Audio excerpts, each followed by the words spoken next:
오늘 말씀의 제목은 악한 왕이 세워졌을 때 필요한 행동, 악한 왕이 세워졌을 때 필요한 행동입니다.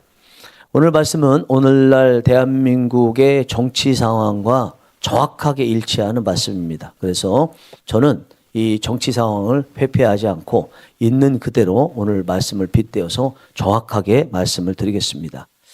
오늘 12장인데 11장에 보면 솔로몬이 하나님을 버리고 우상을 숭배한 내용이 나옵니다. 그것으로 인해서 하나님께서 두 사람을 세워서 솔로몬을 대적하게 하시고 또 솔로몬 후대에 르호보암 때에 나라가 둘로 갈라지게 되는데 한 나라는 북쪽에 10지파를 세워서 에브라임 지파의 사람인 여로보암이 왕이 될 것이라는 예언을 분명히 하게 되고요. 솔로몬이 죽는 것으로 11장이 마치게 됩니다. 이제 12장으로 돌아와서 북이스라엘이 세워지죠. 세워지기 전에 르호보암에게 나이 많은 사람들이 성군이 될 수 있는 방법들을 제시합니다. 그러나 르호보암은 그것을 받아들이지 않고 젊은 사람들의 제안을 받아들여서 악한 길로 빠지게 되죠. 그런 그들에게 실망한 많은 백성들이 르호보암을 떠나서 북쪽으로 올라갑니다. 그게 바로 여로보암이 세운 나라를 따라간 것입니다. 20절 한번 보겠습니다.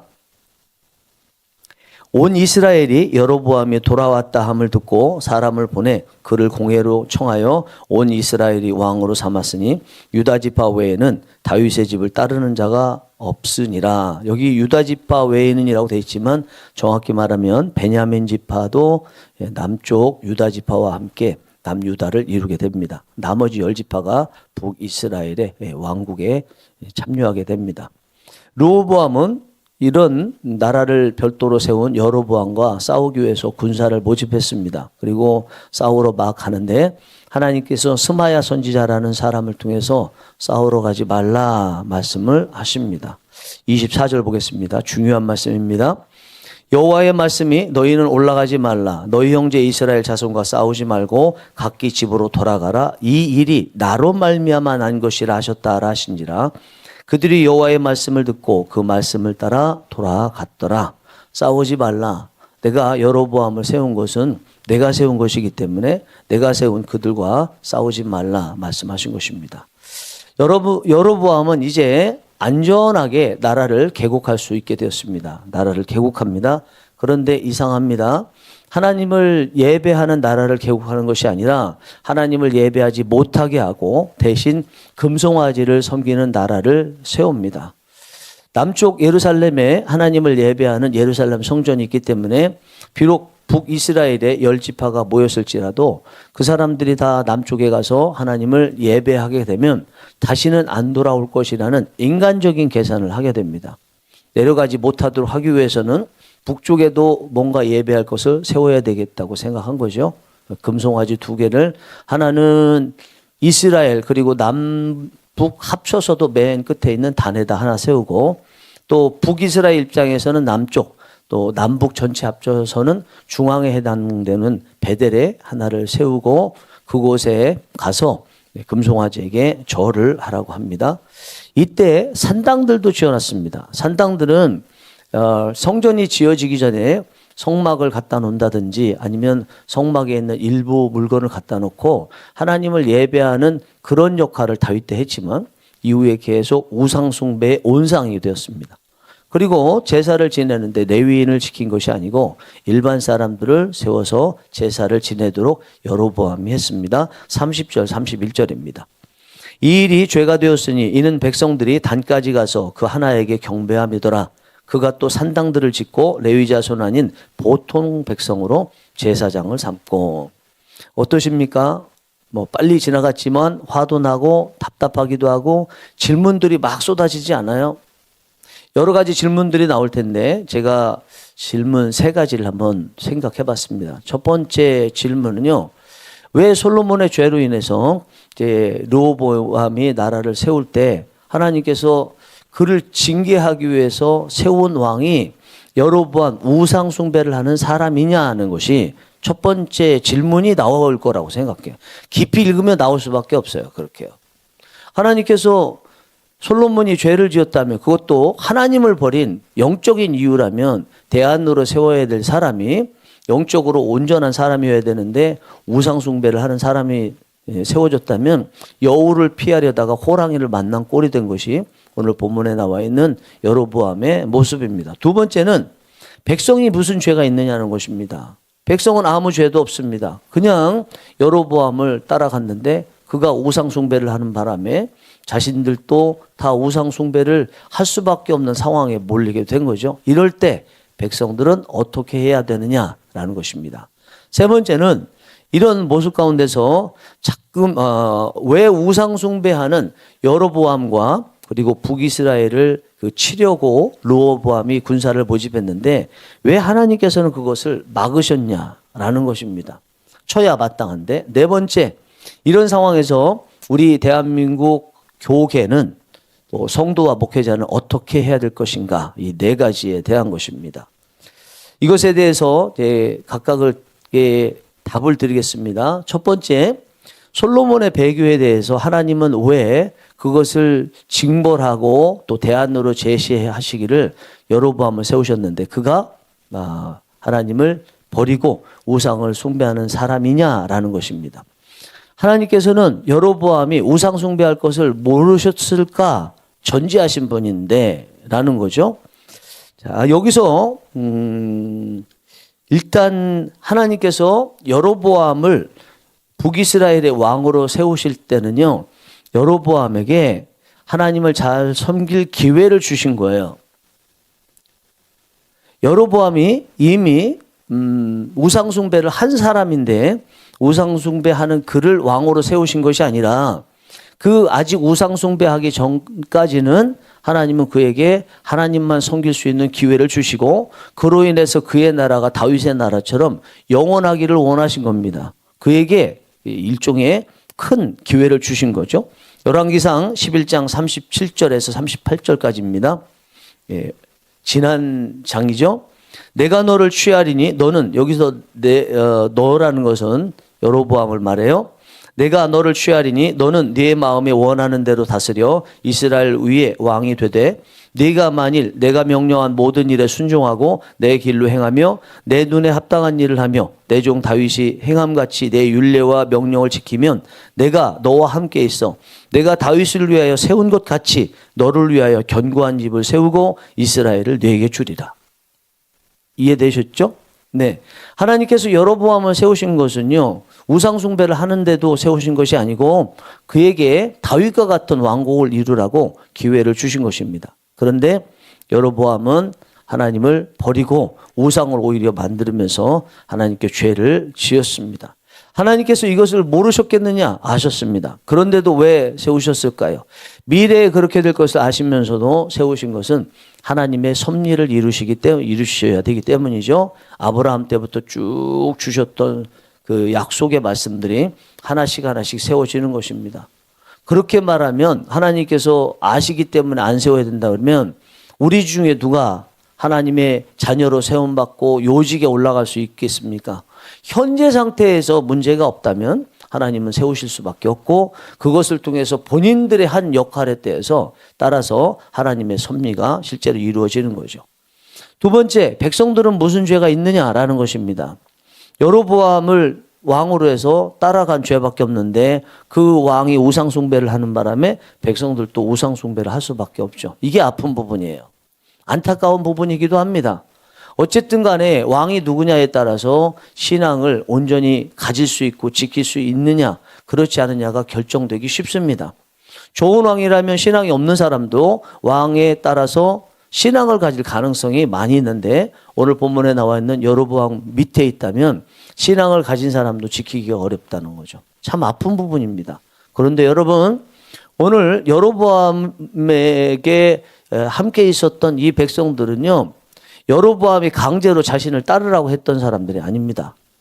르호보암이 악한 젊은 사람들의 말을 듣고 정치를 그렇게 하겠다고 하자 그 백성들이 대안으로 여로보암을 그들이 따른 거예요. 그들이. 그 따랐던 사람이 여로보암이었고 여로보암이 우상 숭배를 했던 것입니다. 19절 20절을 보겠습니다.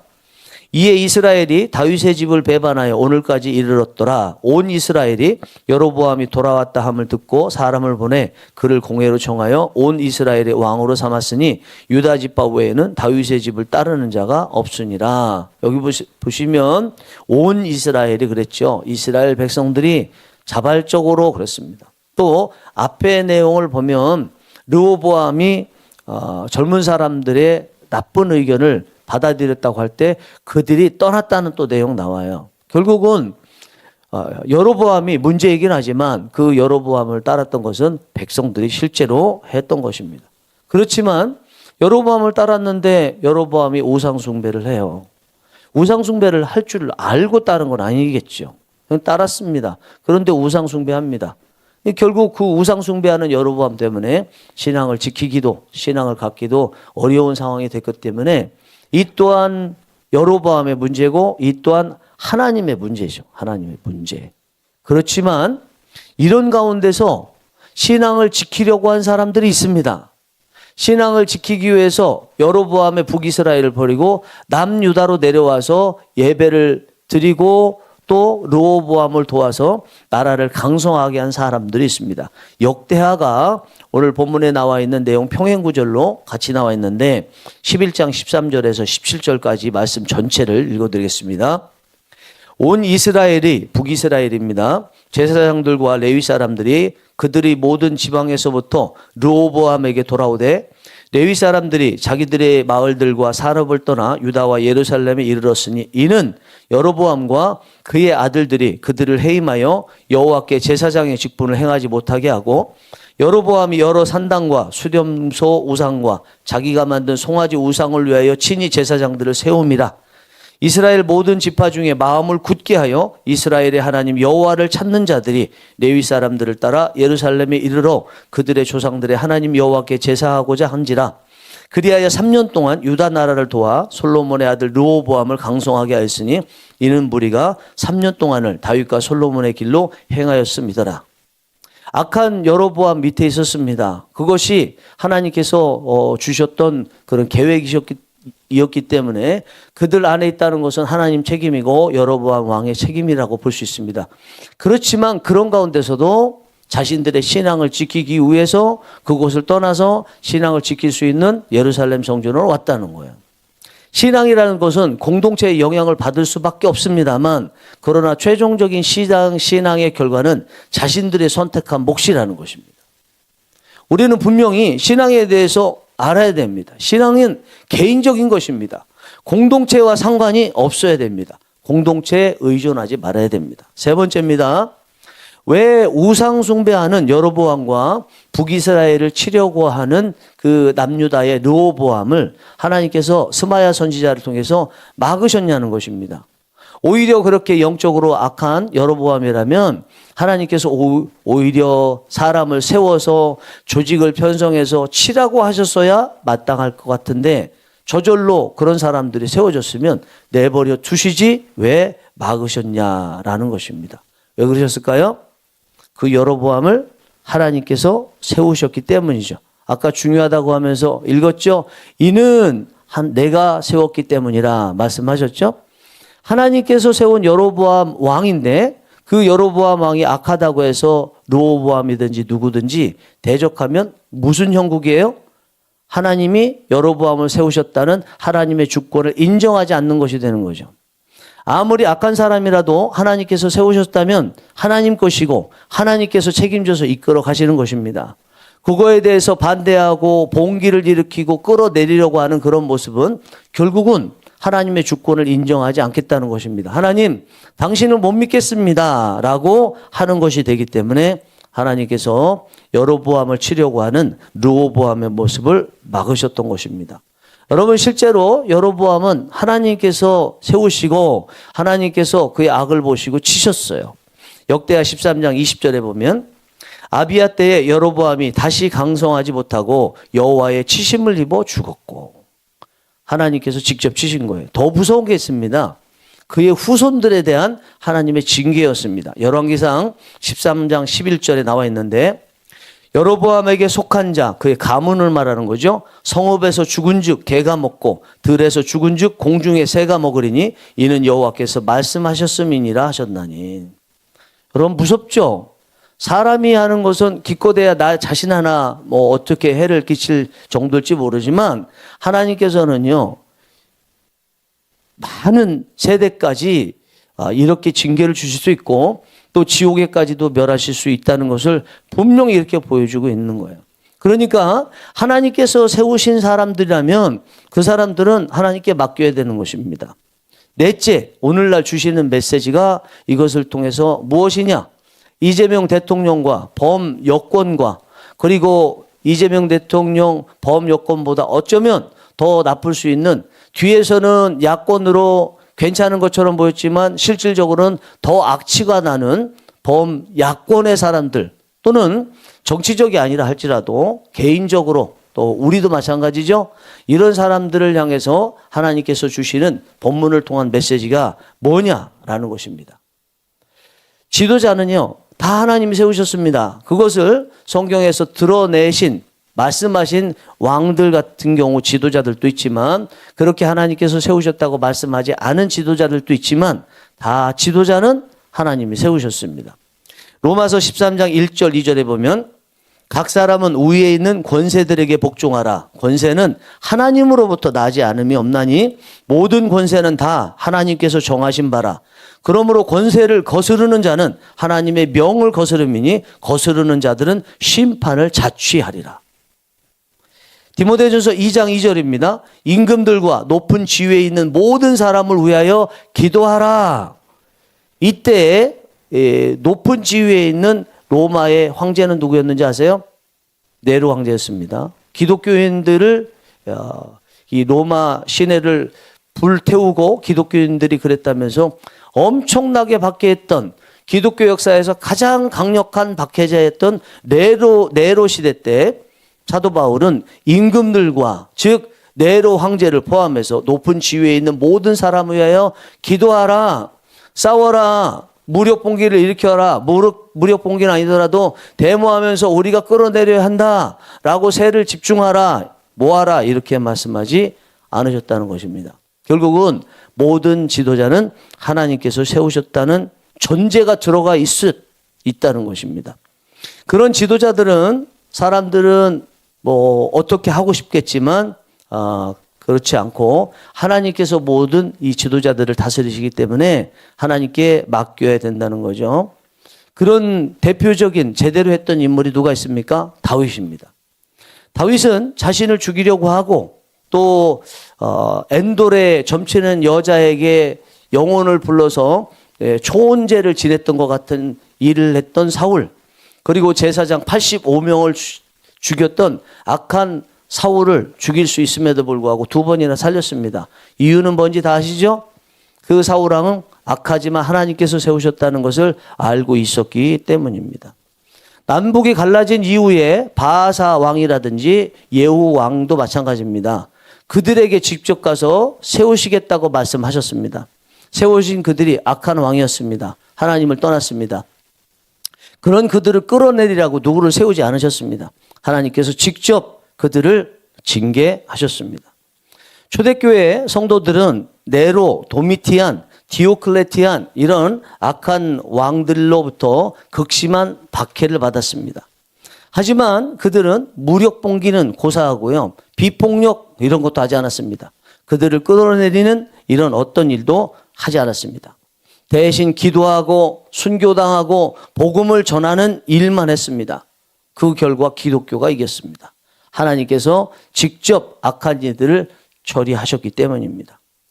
일제강점기에 교회는 두 부류의 비폭력 행동을 한 부류가 있었습니다. 하나는 3.1운동에 참여하는 사람들이었고요. 하나는 그조차도 하지 않고 기도하면서 순교를 당한 성도들이었습니다. 3.1운동에 참여한 사람 중에 반 이상이 16명이 33인 중에 16명이 기독교인이었습니다. 우리는 그것을 자랑스럽게 여기죠. 그러나 성경을 또 좀 더 깊이 들여다보면 그조차도 잘 들여다보면 문제가 있는 부분도 있을 수 있습니다. 신사참배를 강요당하는 그런 상황에서 진짜 말씀대로 살려고 하는 성도들은 그 앞에서 신사참배를 조용히 거부했습니다. 그리고 기도했습니다. 그리고 순교를 당했습니다. 1세기에서 3세기 사이에 기독교인들이 수없이 많은 박해를 당했습니다. 그런 박해를 피해서 그들은 카타콤으로 들어갔습니다. 그곳에서 지냈습니다. 그거는 도망간 것이 아니죠. 비겁한 것이 아니죠. 하나님께 그런 악한 왕들을 다 맡기고 스스로는 신앙을 지키기 위해서 그들과 결별해서 도망간 거죠. 이것이 온전히 신앙을 지킨 사람들의 모습이었다는 것입니다.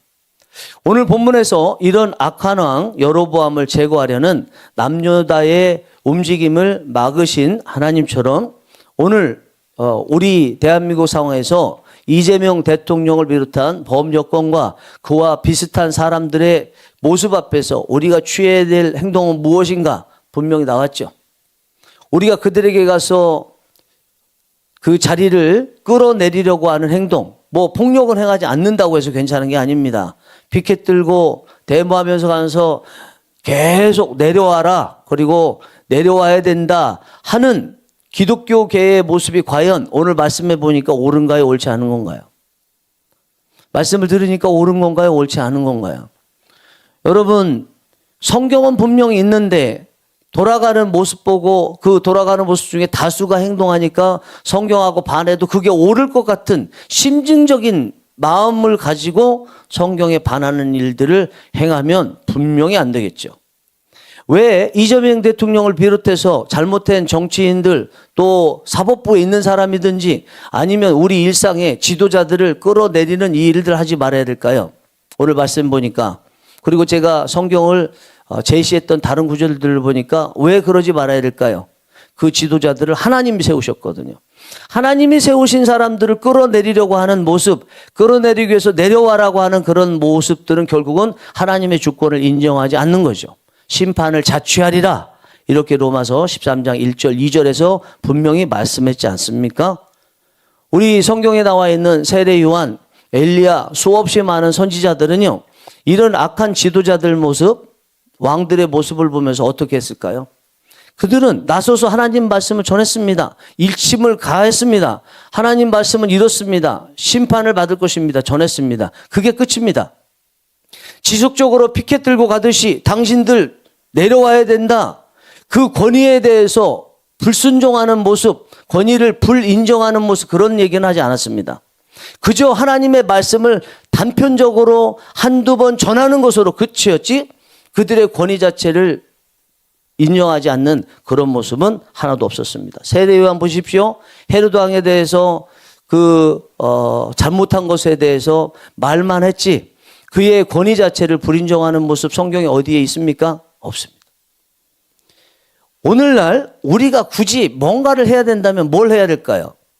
세례 요한과 같이, 엘리야와 같이 그 잘못된 왕들을 향해서, 그리고 오늘날 대통령이라 한다면 이재명 대통령을 향해서, 범여권을 향해서, 야권을 향해서 정치와 상관없이 기독교인 입장에서, 하나님 말씀을 받은 사람의 입장에서 다 모아놓고 얘기해야 돼요. 정치를 이야기할 것이 아닙니다. 하나님 말씀만 전하면 됩니다. 하나님의 말씀에 하나님 말씀대로 행해야 됩니다. 여러분, 성경에 나와 있는 대로 행해야 됩니다. 여러분들이 혹시, 저는 잘 모르지만 하나님 말씀에 벗어난 행동하고 있다면 분명히 동성애라든지 이런 부분에 대해서 잘못됐다는 성경 구절을 알면서도 그것을 행하고 있고 교회를 해체하려는 이런 법을 지금 발의하면서 진행하려고 한다면 여러분 잘못된 것입니다. 그 죄에서 돌이키시고 이제 하지 마십시오.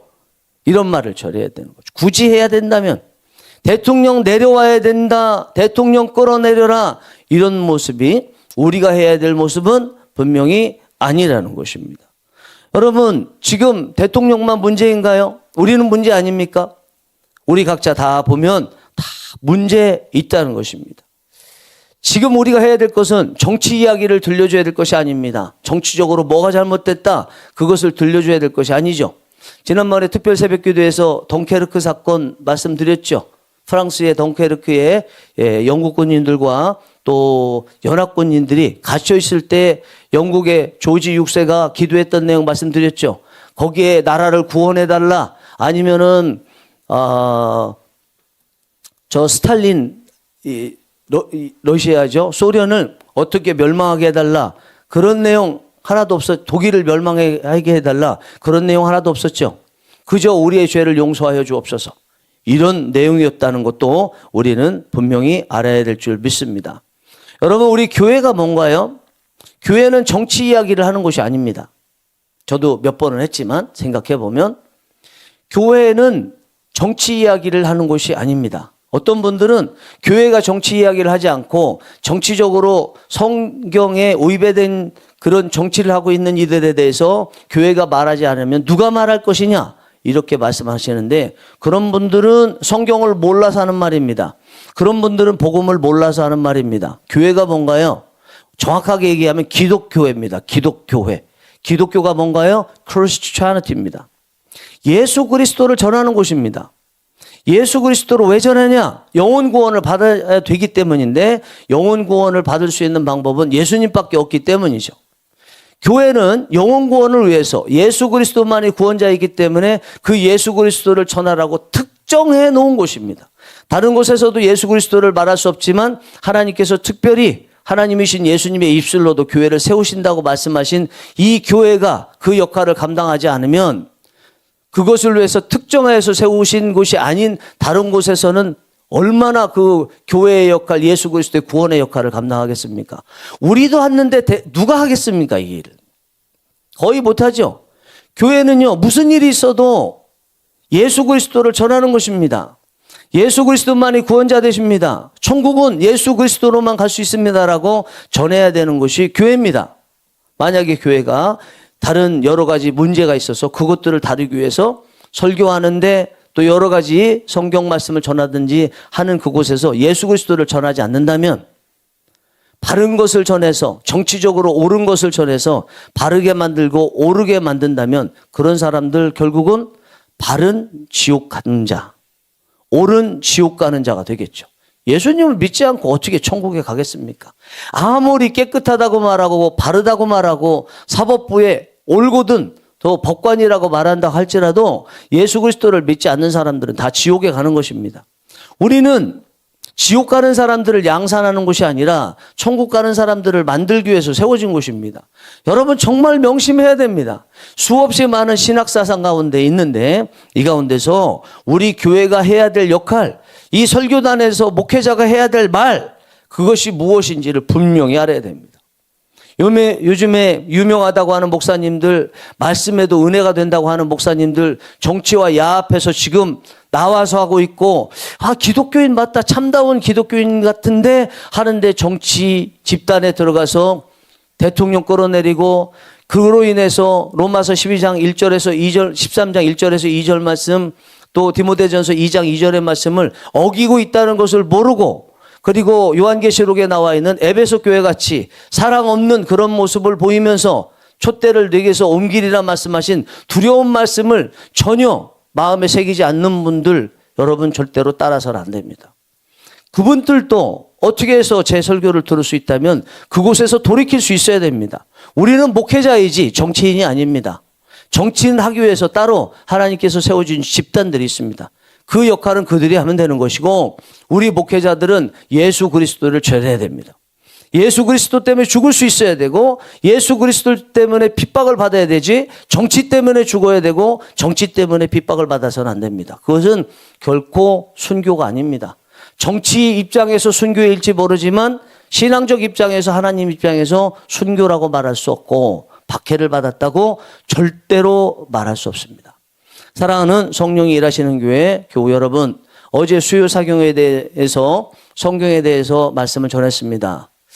예수님 당시에 성경보다 더 성경처럼 믿고 따랐던 유대인들이 따랐던 것이 미츠보트하고 미시나라고 말씀을 드렸습니다. 그것 장로들의 유전이고요. 613가지의 율법입니다. 그들은 성경 말씀보다, 율법보다 그 장로들의 유전, 즉 성경을 해석하고 성경이라고 구전되어 온 내용을 해석한 그 미시나, 이것을 더 따랐습니다. 오늘날도 마찬가지라고 그랬죠. 오늘날 성경이 점점 하나님께서 쓰게 해주신 그 본연의 내용이 아니라 그것을 다양한 사람들이 다양한 잣대로 특별히 비유로 많은 넓은 범위의 해석을 가지고 세워진 것으로 지금 전락하고 있는 이런 상황에서 우리가 꼭 해야 될 것이 성경 본연의 모습으로 돌아가야 되는 것입니다. 그것은 최대한 문자적으로 성경을 바라볼 수 있어야 됩니다. 그 중에 하나가 뭐예요? 오늘 본문에 나와 있는 그대로 반영하면 지도자에 대한 것입니다. 지도자를 어떻게 볼 것인가, 그런 지도자에 대해서 우리가 어떻게 해야 될 것인가, 이것을 성경을 문자 그대로 바라보면서 우리는 그 말씀대로 행동을 해야 됩니다. 여러분, 예수님께서 이 땅에 몸을 입고 오셨습니다. 그때는 로마의 통치 가운데 있었습니다. 그로 인해서 그 이스라엘 나라 안에는 악한 왕, 악한 사람 지도자들, 제사장들, 그리고 장로들 굉장히 많았습니다. 그런 그들의 잘못에 대해서 예수님은 지적을 간간히 하긴 하셨지만 그들의 권위에 대해서 부정하신 내용 없습니다. 예수님은 하나님이셨기 때문에 그들의 행동 낱낱이 다 알고 계셨음에도 불구하고 그거에 대해서 권위에 대해서 부정하고 그 권위를 빼앗으려고 하시는 그런 내용 하나도 없습니다. 사도 바울이 로마에 호송되어 가기 전에 법정에 섰을 때 제사장인 줄 모르고 회칠한 무덤 같은 자라고 했지만 제사장이라는 것을 알고 내가 몰라서 그랬다. 제사장인데 내가 잘못했다. 분명히 이 대제사장이라는 사람이 악한 사람이라는 것을 알았기 때문에 대제사장이라는 것을 모르는 상태에서 회칠한 무덤 같다라고 저주를 붙들지 말을 했지만 그가 대제사장이라는 것을 알고 나서는 자기가 잘못했다고 시인을 했습니다. 권위자는 하나님께서 세우신 사람이었기 때문입니다. 여러분, 하나님의 주권을 인정합시다. 절대적으로 하나님의 주권을 인정합시다. 그 주권을 인정하면서 그들이 악하다면 하나님께 맡깁시다. 그리고 그들을 축복합시다. 하나님, 저들이 돌이켜서 하나님의 자녀되게 도와주시고 하나님 자녀답게 살 수 있도록 도와주시옵소서. 이렇게 기도합시다. 그리고 우리 교회와 또 교회 안에 있는 성도답게 본연의 모습대로 살아갑시다. 예수님을 전하면서 삽시다. 예수 외에는 진정한 생명이 없는 줄 믿습니다. 기도하시겠습니다.